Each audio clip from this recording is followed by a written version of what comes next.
Oftentimes, we our quote unquote clients are in transition. So people who ask the question, where do I go from here? So Jojo has a great line that says, "Our mission is to help people step back." Go na. Yeah. Step back.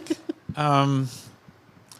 The strength of Accept One, okay, is to help people step back from the noise of the world and let them reconnect with their passion, with their values, and what really matters to them.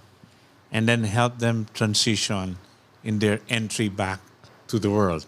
Okay. So how do we do that? Okay. First and foremost, by listening. Okay. So Paco, Mike, Jay, what is your story? Tell us your story. And so, you begin telling us your story and so forth. And then we give you more questions to help you discern what is it really that matters to you. What's your Wow. passion? What's your values? What's your purpose? And so forth. Sometimes we give you an instrument, a questionnaire to fill up, and then we help interpret the results for you. We're basically doing two things.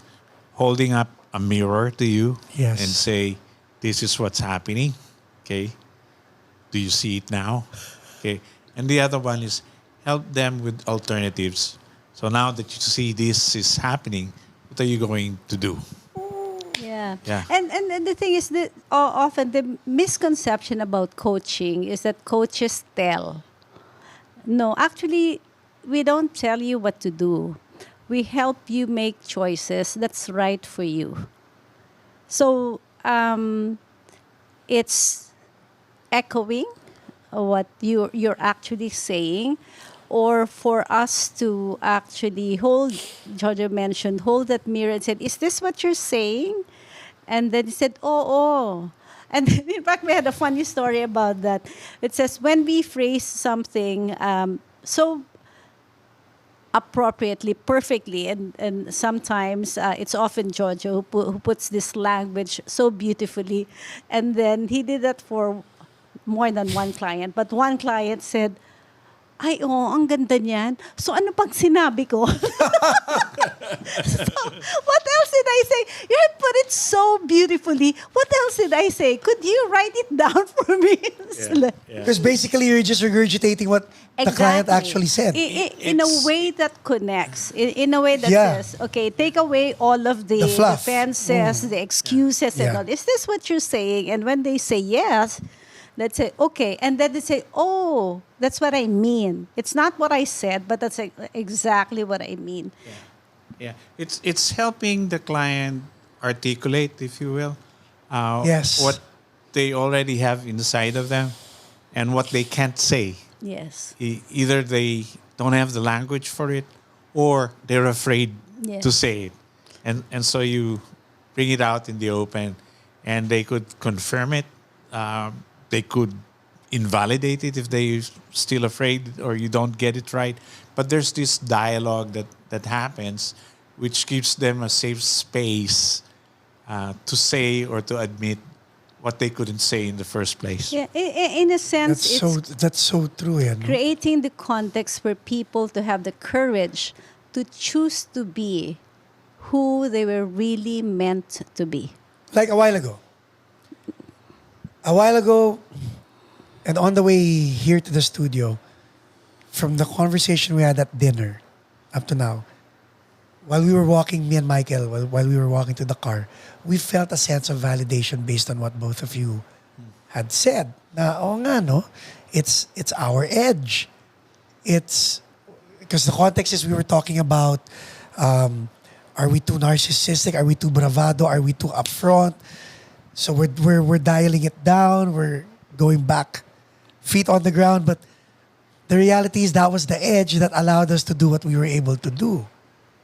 And based on your observation of us, the challenge is, are we in control or is it controlling us? Yes. Yes, That's a yes. beautiful way of putting it. Yes. Yes, that's the with maturity and with the power of recognition that you see it in yourself, you can make more powerful choices, choices that works better for you. Yes.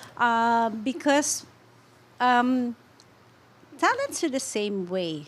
I mean, they are either a strength, but when they're overused strengths are weaknesses, and therefore people would misinterpret them as Oh, something that they need to change because it's no longer working for them. It's like, no, because that's actually your strength. You just need to learn when and where to use it. Because if you try to change it, it's no longer you. and nawala na yung identity Wala na. mo. Parang Yeah. then you become vanilla. Di ba? It's Like everyone else. Yeah, Yeah. exactly. It's like, And that's what is called normal. yeah. And so except one, the word except Yes. one comes from, I think we told you that, Peter Pan, that says all children Yes. grow up except one. Because as children, we are not afraid to be who we are. And we just say things. But over time, the training, the correction becomes so pronounced that we We forget. dial down. We Yeah. die. We Yeah, die. yeah, we get Our civilized. music Yes. dies with us. Huwag kang ganyan. Hindi dapat ganyan. Dapat ganito ka. Success is like this. So you get conditioned to a certain definition of success, to a certain way of being, to a certain way of liking something, even if you don't like it, but because everybody likes it, then that must be right. So the right and wrong becomes something that society dictates. Right. But- Hindi na principle-based. Correct. And then sometimes with overcorrection, and you see that with the kids, then they rebel to the extreme naman. Yeah. Parang ayoko na niyan, di ba? So you lose who you are. But the thing is, even in coaching or in development, management development, you'd say, just learn when to use it. Just learn when your strength becomes a weakness, so you do not cross that boundary. You know what? Based on what you just said, Miss Rhodora, no, I started, me and Janelle, we started a shirt brand. And the name of the shirt is Unpopular. Unpopular. Yeah, yeah. And sinasabi ng mga tao, when I wear that shirt, people are like, so, isn't that so contradicting and self-deprecating? So I could know, as a matter of fact, ang ibig sabihin ng unpopular is, hindi ka sumasang-ayon sa trend ng tao and you're okay being unpopular just as long as hindi mo binibitray yung core values mo. True. Yeah. True. Ang galing. This is Popularity is overrated. Because Did you get that, Michael?